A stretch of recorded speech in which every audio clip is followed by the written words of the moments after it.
सुप्रभात। मैं संतोष sir Sanskrit class में आप लोगों का स्वागत करता हूं।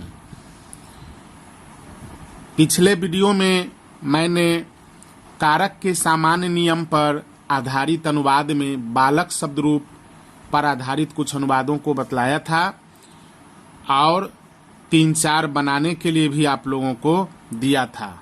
पहले मैं उसका आंसर बता देता हूं, उसके बाद फिर आगे की पढ़ाई होगी। तो आप लोग देख रहे हैं 4 नंबर क्वेश्चन है, लड़के घरों से आते हैं। अब लड़के घरों से आते हैं में सबसे पहले आपको पहचानना पड़ेगा कि इसमें लड़के जो है कर्ता है, कर्म है, करण है, संप्रदान है, अपादान है, संबंध है, अधिकरण है या संबोधन है। फिर घरों से ये कौन सा कारक है और आते हैं ये कोई कारक है या क्रिया है। तो आना जाना खाना ये वर्ब होता है, क्रिया, तो इसको हम भी से सूचित कर रहे हैं। और घरों से आते हैं अलगाव है, यानी इसको पंचमी विभक्ति हम 5 नंबर से दर्शा रहे हैं। और चौथा में पहला वर्ड है लड़के, तो लड़के आते हैं यानी ये काम कर रहा है, इसके बाद 0 चिन्ह है, कोई चिन्ह नहीं है, तो ये काम कर रहा है तो कर्ता होगा, यानी प्रथमा विभक्ति से इसको दर्शा रहे हैं। अब आप इसका आंसर लिखेंगे तो आराम से इसका आंसर बना पाएंगे। अब लड़के में प्रथमा विभक्ति में कौन सा वचन होगा? लड़के आते हैं, यानी इसमें बहुत से लड़के हैं, बहुवचन का प्रयोग होगा। तो लड़का का संस्कृत बालक होता है, बालक का बहुवचन रूप बालकाः, जैसा कि आप लोगों को मैंने बताया था। घरों से, अब यहाँ पर हम देख रहे हैं पंचमी विभक्ति का कौन सा वचन लिया जाएगा? घर से, 2 घरों से, घरों से, तो यहाँ पर लिया जाएगा आपको पंचमी विभक्ति का बहुवचन, यानी बहुवचन में बालकेभ्यः, तो इसका रूप उसी पर चलेगा, गृहेभ्यः। आते हैं, आने वाले बहुत से लड़के हैं, इसलिए अंति सूत्र लगेगा आगच्छ में, तो बना आगच्छन्ति। अगर आप लोगों ने इस तरह से बनाया होगा तो आप लोगों का आंसर सही है। अब हम लोग देखेंगे 5 नंबर में, 2 मित्र विद्यालय में जाते हैं। अब 2 मित्र विद्यालय में जाते हैं वर्ब हुआ, जो जाने का काम करता है वो 2 मित्र है, इसमें प्रथमा विभक्ति लगाइए, और विद्यालय में ये सप्तमी विभक्ति। हालांकि जाते हैं बाद में मैं बताऊंगा, कारक का स्पेशल रूल, उसके अनुसार इसमें द्वितीया भी लग सकता है। में चिन्ह होने पर भी कोई कहीं जा रहा हो, मार्गवाची शब्द हो, तो वहाँ द्वितीया का भी प्रयोग होता है। तो खैर वो कारक का स्पेशल रूल मैं जब बता दूंगा तब आप विद्यालय के जगह पर विद्यालयम भी बना सकते हैं। तो 2 मित्र का प्रथमा विभक्ति के द्विवचन में जाना होगा। फलम फले, तो मित्रम मित्रे। जब हम लोग संख्यावाची शब्द रूप पढ़ लेंगे तो 2 का भी लिखेंगे यहाँ पर द्वे, ऐसे अभी द्विवचन से काम चला लिए, मित्रे। विद्यालय में एक विद्यालय है, तो सप्तमी में बालक का बालके होता है, तो विद्यालय का रूप चलेगा सप्तमी विभक्ति में, तो आंसर होगा विद्यालय। और 2 मित्र हैं इसलिए गच्छतः।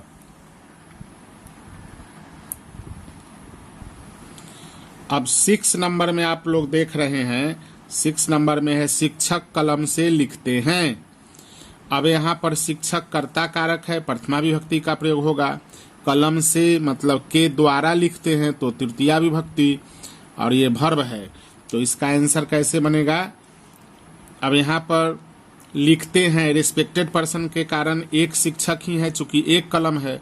अगर शिक्षक कलमों से लिखते हैं तो वहां पर हो जाता बहुत शिक्षक, तो या एक शिक्षक भी बहुत कलम से लिख सकते हैं।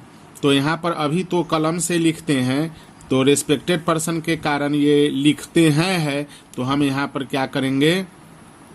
एक वचन देंगे, बालकः, तो शिक्षक का हो गया शिक्षकः।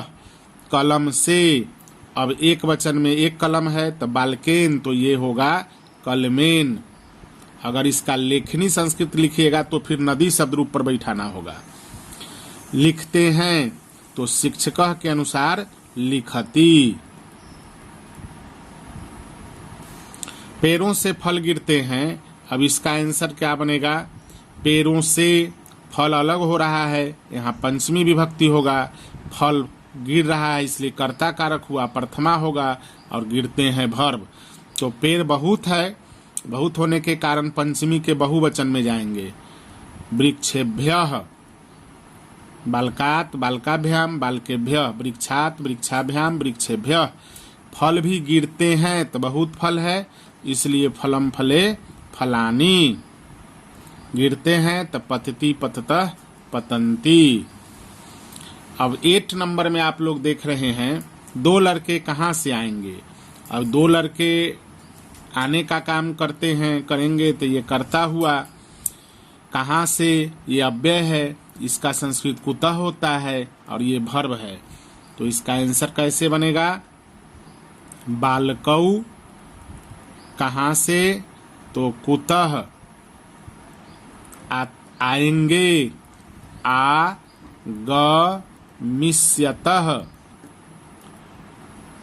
साइन ऑफ इंट्रोगेशन है यानी क्वेश्चन मार्क, तो क्वेश्चन मार्क दे देंगे।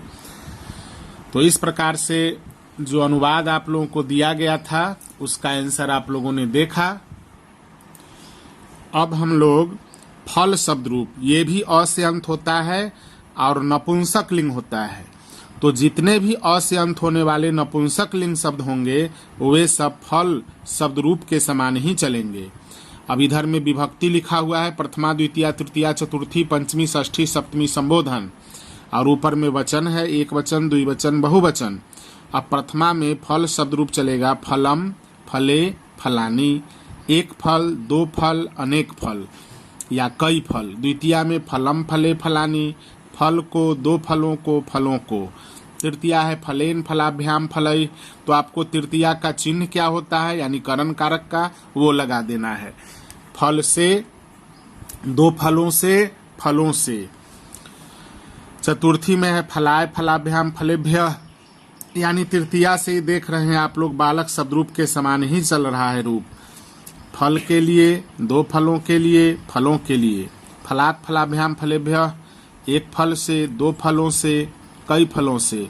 फलस्य फलयो फलानाम, फल का, 2 फलों का, कई फलों का, चाहे के चाहे की।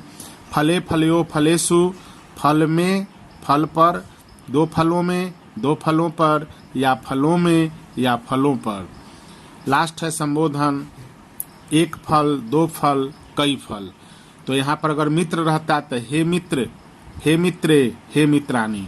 अब इसको हे हो अरे अजी कह के संबोधित करने का जरूरी नहीं है, सीधे साइन ऑफ एक्सक्लेमेशन लगा दिया गया, क्योंकि निर्जीव होने के कारण इसमें हे हो अरे अजी नहीं लगाएंगे। अगर लिखा भी कहीं रहेगा तो गलत तो नहीं होगा, लेकिन यहाँ जरूरी नहीं है। अब हम लोग नोट में देखेंगे कि किन किन शब्दों के रूप फल शब्द रूप के समान चलते हैं। तो देख रहे हैं आप लोग पुस्तक, पुस्तकम पुस्तके पुस्तकानी, फिर मित्र है, कलम है, व्यंजन मीन्स पंखा, व्यंजन मीन्स सब्जी, तो ये सब का रूप भी व्यंजनम व्यंजने व्यंजनानी, व्यंजनम व्यंजने व्यंजनानी। फलक मतलब मेज या टेबुल या डेस्क, फलकम फलके फलकानी। नेत्र है, नेत्रम नेत्रे नेत्रानी। गृहम गृहे गृहानी, गृह है। उद्यान है, बगीचा होता है इसका मतलब। पुष्प फूल है, पुष्प सुमन कुसुम प्रसून, ये सब का रूप भी फल के समान ही चलेगा। नगर, जल, दुग्ध, आम्र मतलब आम होता है, दुग्ध मीन्स दूध होता है।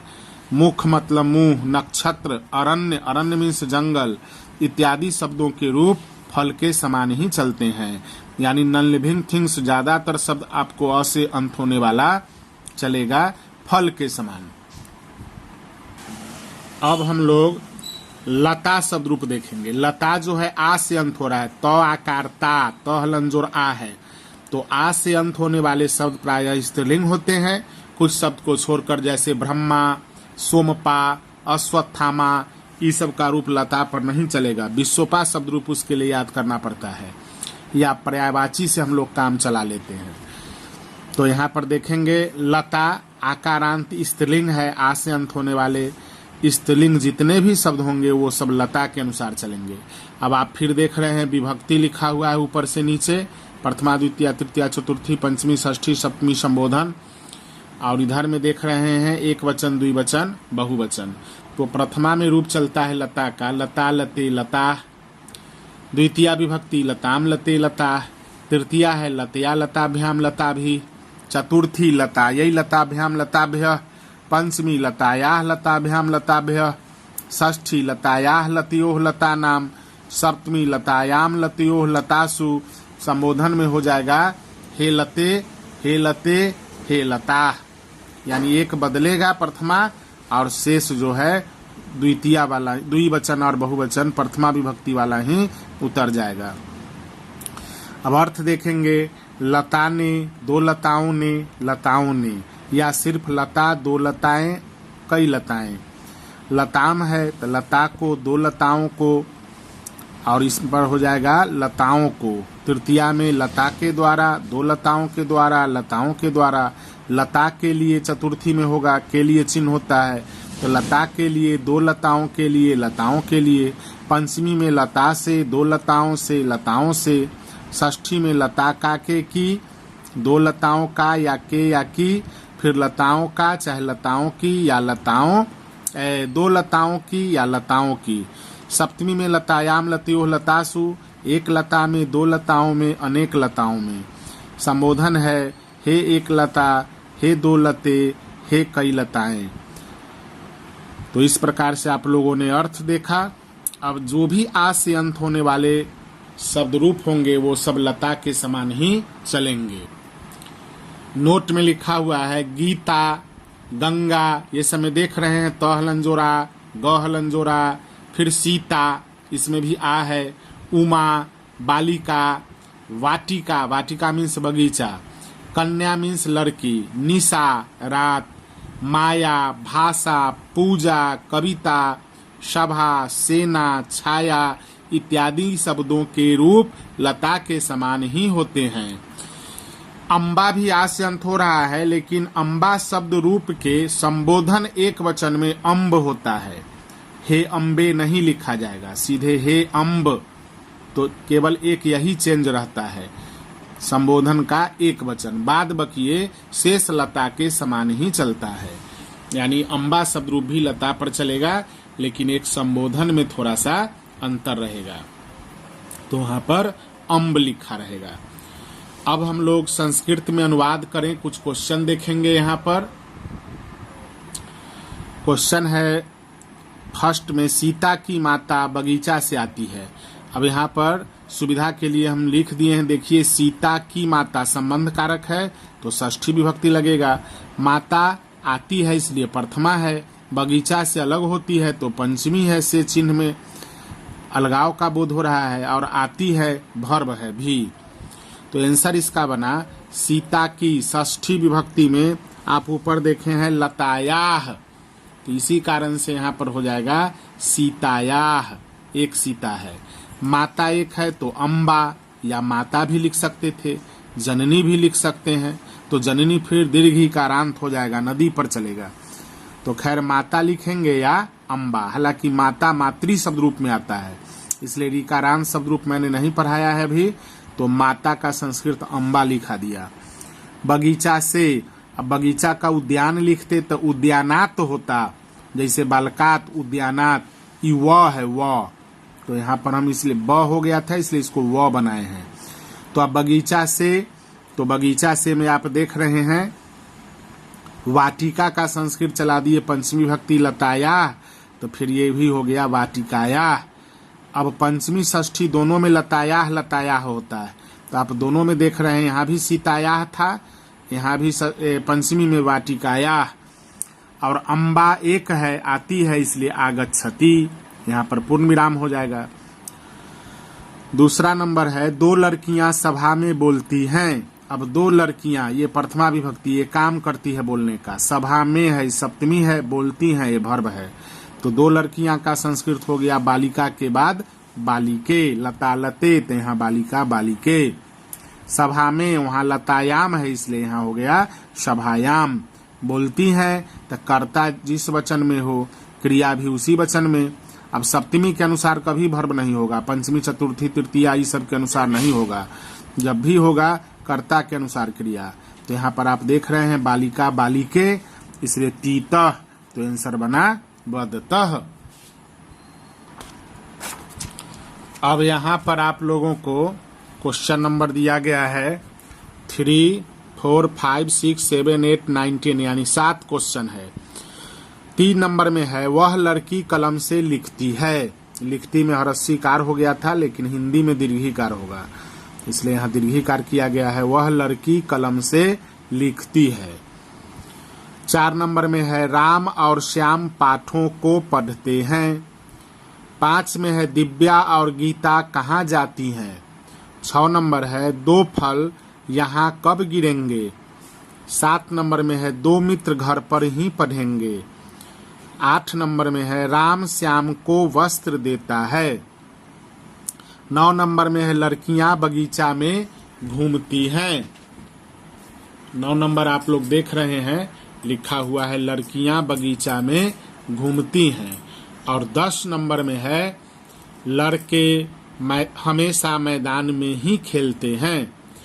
अब ये 7 अनुवाद है, तो इसको आप लोग वीडियो बंद करके पहले बनाएंगे, यानी म्यूट करके पहले बना लेंगे, फिर मैं जो आंसर बता रहा हूं या यहाँ पर आंसर जो बताया गया है उस आंसर से आप लोग मिलाएंगे, तब आप लोगों को ज्यादा समझ में आएगा। मैं आशा करता हूं कि आप लोग अब अपने आंसर को बना लिए होंगे। बनाने के बाद में हम लोग देखेंगे, मेरे साथ आप समझकर इसे बनाएंगे, तब ज्यादा फायदा आप लोगों को होगी। वह लड़की कलम से लिखती है। अब लिखती है वर्ब है, कलम से, कलम के द्वारा तृतीया का प्रयोग हुआ होगा। वह लड़की, ये दोनों कर्ता कारक है, तो कर्ता कारक होने के कारण प्रथमा लगा, सा, और लड़की का हो गया बालिका। कलम से, तो यहाँ एक कलम है, इसलिए कलमेन। लिखती है, तो लिखती है का लिखती। 4 नंबर देखेंगे राम और श्याम, तो इसका 3 तरीका से बनेगा, रामः श्यामः च। अगर आप बीच में च लिख दिए हैं, रामः च श्यामः, तो गलत है। रामः श्यामः च जो है वो बाद में लिखा जाता है, या दोनों तरफ च लिखेंगे तो द्वंद्व समास का विग्रह, रामः च श्यामः च, दोनों तरफ च लिखेंगे। नहीं तो एक रूप होता है जिसमें च का प्रयोग नहीं करेंगे, यानी रामः च श्यामः च का समास बनाते हैं तो च गायब हो जाता है। रामः में से राम निकलेगा, श्याम शब्द का रूप चलता है, 2 होने पर श्याम श्यामऊ, श्यामः श्यामऊ, यानी राम श्यामऊ भी लिखा जा सकता है। राम श्यामऊ जैसे बालकऊ, उसी तरह राम श्यामऊ। अगर राम श्याम और मोहन रहता तो राम श्याम मोहन च, या रामः च श्यामः च मोहनः च। नहीं तो राम श्याम मोहनाह, मोहन का शब्द रूप बहुवचन में चला जाएगा, राम श्याम मोहनाह। तो चलिए यहाँ पर आपको जो कंफ्यूजन था उसे दूर मैंने कर दिया। रामः श्यामः च पाठों को, बहुत पाठ है, पाठम पाठे पाठानी। हालांकि पुल्लिंग पर भी इसका रूप चलता है, पाठम पाठो पाठान, पाठ दोनों पर बैठता है, पुल्लिंग और नपुंसक लिंग। तो पुल्लिंग के अनुसार होता पाठान और नपुंसक लिंग के अनुसार पाठानी। पढ़ते हैं, 2 हैं पढ़ने वाले, इसलिए पठतः। दिव्या और गीता, फिर वही बात, दिव्या और गीता में या तो लिखेंगे दिव्या गीता च, या दिव्या गीते, लता लते तो दिव्या गीते, या दिव्या च गीता च। तो यहाँ हम कर देते हैं दिव्या गीता च, जितना नाम हो उसको लिख के लास्ट में च लिख दीजिए। 2 नाम है तो 2 नाम लिख के च। कहाँ, तो ये अव्यय है, कुत्र संस्कृत होगा। जाती हैं, तो यहाँ पर गच्छतः। 2 फल यहाँ कब गिरेंगे। अब 2 फल, तो फलम के बाद फले, यहाँ का अत्र, कब का कदा, गिरेंगे लिरिट लकार है तो स्यति स्यतः सूत्र लगेगा, पत जोड़ ई जोड़ स्यतः, आंसर हो गया पतिष्यतः। 7 नंबर में आप लोग देख रहे हैं, 2 मित्र घर पर ही पढ़ेंगे। अब 2 मित्र करता है, इसका आंसर बनाएंगे तो होगा मित्रे। घर पर है तो में पर होने के कारण बालके, तो यहाँ गृहे। फले, फल पर भी बैठेगा ये। ही है, ही का संस्कृत हो गया ह्रस्वीकार ही या एव। पढ़ेंगे 2 मित्र है तो पठ जोड़ ई जोड़ स्यतः, यानी आंसर हो गया पठिष्यतः। राम श्याम को वस्त्र देता है। अब इसका आंसर हम बनाएंगे। अब राम श्याम को, कर्ता कर्म को, ऐसा नहीं है यहाँ, जिसको कुछ दिया जाए वो को होगा, तब वहाँ चतुर्थी यानी संप्रदान कारक का प्रयोग होता है। संप्रदान को, जिसको कुछ दिया जाए, तो राम देता है इसलिए राम कर्ता कारक है। राम श्याम को बालकाय होता है 1 नंबर में, तो यहाँ श्यामाय। अब राम श्याम को देखता है तब श्यामम होता है द्वितीया कर्म को, लेकिन श्याम को कुछ भी देगा, वस्त्र देता है, किताब देता है, फल देता है, पुष्प देता है, तो रामः श्यामाय। वस्त्र 1 है तो इसका रूप चलेगा फल पर, वस्त्रम, वस्त्र को, यहाँ को छुपा हुआ है। राम में ने छुपा हुआ है चिन्ह, कर्ता कारक है ये, और वस्त्र में को, वस्त्र को देता है। तो जिस चीज को दिया जाए उसमें द्वितीया ही रहेगा, लेकिन जिसको दिया जाएगा उसमें चतुर्थी होगा। ध्यान रखेंगे ये बात। अब देना का यक्षति भी हो सकता है, ददाती भी हो सकता है, तो ददाती दास से रूप चलाएंगे, या फिर आप लोग यक्षति भी लिख सकते हैं। 9 नंबर है, लड़कियां बगीचा में घूमती हैं। अब लड़कियां यहाँ पर देख रहे हैं बहुवचन में है, तो हम भी क्या करेंगे, बालिका। बगीचा में तो उद्यान रूप चलाएंगे तो बालक पर बैठेगा, सप्तमी में बालक या फल पर बैठाइए, तो फल पर सप्तमी में फले, तो यहाँ होगा उद्याने। अगर वाटिका से बैठाएंगे तो लतायाम, तो ये आंसर बनेगा वाटिकायाम। दोनों सही होगा। उद्याने लिखिए, उपवने लिखिए, या वाटिकायाम लिखिए। उपवन उद्यान फल पर चलेगा। घूमती हैं तो ये हो गया भ्रमंती। अब 10 नंबर में देख रहे हैं, लड़के हमेशा मैदान में ही खेलते हैं। अब लड़के यहाँ पर बहुवचन में है तो बालकः बालकौ बालकाः। हमेशा, सदा, मैदान में, सदा सदैव सर्वदा जो भी लिखे हैं सही है। क्षेत्र होता है मैदान का संस्कृत, तो क्षेत्रे। ही का एव या ही खेलते हैं तो खेलंती या क्रीडंती। तो इस प्रकार से आप लोगों ने अनुवाद करना संस्कृत में सीखा। हिंदी से संस्कृत में अनुवाद कैसे किया जाता है, तो इसका तरीका सीख लिया है आप लोगों ने। अब कोई भी शब्द रूप रहे, उस शब्द रूप में कर्ता कारक के चिन्हों का प्रयोग करके इसे हम लोग बना सकते हैं। तो आज के लिए इतना ही। धन्यवाद।